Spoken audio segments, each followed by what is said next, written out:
काव्या, कहाँ हो? पहुंची स्टेशन? आकाश ने फोन से पूछा। काव्या, नहीं अभी नहीं आकाश। क्या हम लोग ये सही कर रहे हैं? काव्या ने कहा। काव्या, कुछ सोचो नहीं, जल्दी निकलो स्टेशन के लिए। और सुनो, कुछ पैसे गहने हो तो वो भी ले लेना, आकाश ने काव्या से कहा। पैसे गहने क्यों? क्या तुम्हारे पास नहीं है पैसे? अरे यार, तुम सवाल बहुत करती हो, लेकर आओ, बाद में सब बताऊंगा। काव्या अपने कपड़े एक बैग में पैक करने लगी और माँ के जेवर भी सब ले लिए। शाम के 6 बजे थे। पापा ड्यूटी से अभी नहीं लौटे थे और मम्मी सब्जी लेने बाजार गई हुई थी। भाई कोचिंग गया हुआ था। घर में दादाजी थे जो ऊपर के कमरे में बैठे टीवी देख रहे थे। काव्या ने कैब बुक की और कैब वाले को घर के पास वाले गली के किराने की दुकान के पास रुकने को बोला।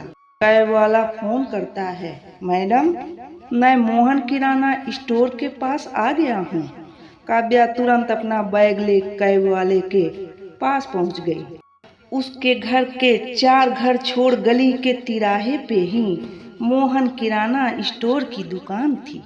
काव्या कैब के ड्राइवर से बोली, स्टेशन जल्दी चलो भैया। काव्या को डर था कि कोई उसे देख न ले, जबकि उसने अपना मुंह एक स्टॉल से बांध रखा था। काव्या स्टेशन तो अच्छे से पहुंच गई। कैब के ड्राइवर को पेमेंट देने के बाद काव्या स्टेशन पे बैठी आकाश का इंतजार करने लगी।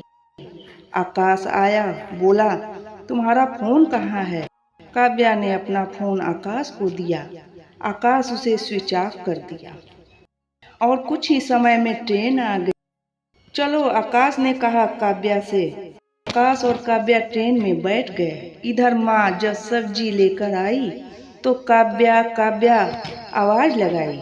जब काव्या को नहीं देखी तो दादाजी से पूछी, बाबूजी, काव्या कहाँ है? दादाजी 80 साल के बुजुर्ग, वो दिन भर ज्यादातर अपने ही कमरे में रहते। वो बोले, बेटा, मैं तो नीचे कम ही उतरता हूँ, मुझे नहीं पता। और शाम को चाय देने काव्या आई थी, तब से ऊपर नहीं आई। माँ को काव्या के अफेयर के बारे में पता था। उन्होंने काव्या के पापा से कहकर काव्या को डांट भी लगवाई थी, लेकिन काव्या को इसका कुछ असर नहीं हुआ। माँ फोन मिलाती तो नंबर स्विच ऑफ बताता। तभी काव्या के पापा भी आ गए ड्यूटी से। माँ ने उनसे बताया तो वो काव्या के भाई के साथ उसको ढूंढने निकले। काव्या की सहेली से पता चला कि काव्या आकाश के साथ भाग गई। काव्या के पापा अपने बेटे साथ घर वापस आ गए।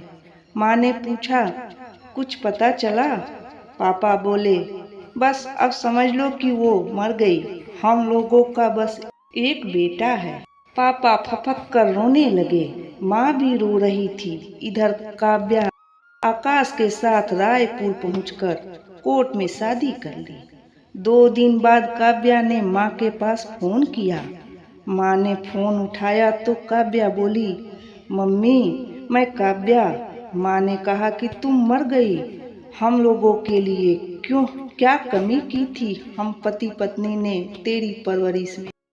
जो इतना बड़ा धोखा तूने किया, हमारी इज्जत मिट्टी में मिला दिया। आज से फोन मत करना। काव्या पापा को फोन की। पापा ने फोन ही नहीं उठाया। काव्या भाई के पास फोन की। वो बोला, अब क्या है, क्यों फोन कर रही हो? मम्मी पापा की हालत वैसे भी ठीक नहीं है। तुम प्लीज अपनी दुनिया में खुश रहो, हम लोगों को मत परेशान करो। काव्या अब समझ गई थी कि फैमिली कभी मानेगी नहीं। 4 महीने ऐसे ही बीत गए। आकाश कुछ कर नहीं रहा था। काव्या जो गहने और पैसे घर से लेकर आई थी, उसी से खर्च जैसे तैसे चल रहा था। अब जब काव्या आकाश को कमाने के लिए कहती तो वो बोलता कि शादी करके फंस गया, कहाँ जाऊं नौकरी ढूंढने। फिर काव्या ही एक स्कूल में पढ़ाने लगी और कुछ बच्चों को ट्यूशन भी पढ़ाकर घर का खर्च चलाती। शादी के 2 साल बाद काव्या को एक बेटा हुआ। आकाश को फिर भी घर की जिम्मेदारी से कोई मतलब नहीं था। अब तो आकाश एक लड़की के चक्कर में फंस गया और उससे दिन भर बातें करता रहता। काव्या को जब ये सब पता चला तो आकाश और काव्या की खूब बहस हुई। काव्या से आकाश ने कहा, मैं तुझसे शादी तेरे बाप की प्रॉपर्टी देख किया था। मैंने ये सोचा कि एक बार शादी हो जाने के बाद तुझसे कुछ दिन नाराज होने के बाद वो अपना लेंगे, फिर मैं भी ऐसे जिंदगी काटूंगा तेरे साथ, क्योंकि वो तुझे दुख में देख नहीं पाएंगे और तुझे प्रॉपर्टी में से देंगे। काव्या ये सुन अचंभित होकर आकाश को देखने लगी। वो सोचने लगी कि माँ पापा सही कहते थे कि वो लड़का तेरे लायक नहीं है। आकाश काव्या को छोड़ अपनी नई गर्लफ्रेंड के साथ भाग गया। काव्या ने बहुत पता किया लेकिन आकाश का कुछ पता नहीं चला। काव्या ने पापा को फोन किया। सिम नया ले रखा था काव्या ने, तो पापा ने अनजान नंबर जानकर फोन उठा लिया। बोले, हेलो हेलो, कौन? काव्या बोली, पापा मैं काव्या, पापा मुझे माफ।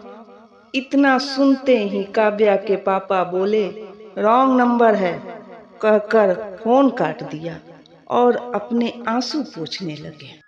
कभी भी माँ बाप के खिलाफ जाकर शादी नहीं करनी चाहिए। माँ बाप जब पाल पोस कर पढ़ा लिखा कर बड़ा करते हैं तो वो शादी भी करेंगे।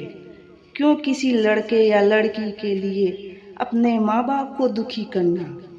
कैसी लगी ये कहानी कमेंट में लिखें और मेरे चैनल को सब्सक्राइब और लाइक करें ताकि मैं आप लोगों के लिए ऐसे ही पारिवारिक कहानियाँ लिखती रहूं। आप लोगों की सपोर्ट की ज़रूरत है मुझे। समाज में अच्छा संदेश जाए मेरी कहानी के माध्यम से, तो प्लीज़ सपोर्ट मी और सब्सक्राइब करें मेरे चैनल को। धन्यवाद।